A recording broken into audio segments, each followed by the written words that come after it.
এক শিশুর অভিব্যক্তি। আমি একটি চূড়ান্ত অঙ্গীকারনামায় স্বাক্ষর করে মুহূর্তেই পৃথিবীতে নেমে এসেছি, অথবা আমাকে পাঠানো হয়েছে।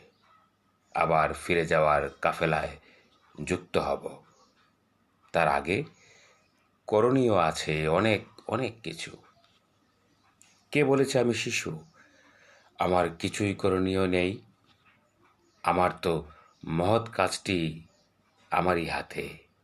শেষ রক্তবিন্দু দিয়ে লিখে যাব আমার স্বদেশের নাম।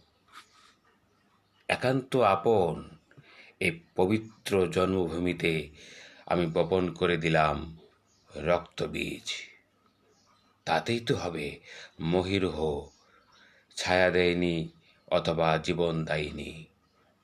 এই তো আমার দায়িত্ব পালন করে গেলাম, অথবা পালন করতে বলা হলো। ইন্না লিল্লাহি ওয়া ইন্না ইলাইহি রাজিউন। আমরা তো আল্লাহর পক্ষ থেকে এসেছি, আর নিশ্চয়ই আমরা তার দিকেই প্রত্যাবর্তনকারী। দেশপ্রেমিক এক শিশুর আকুতি।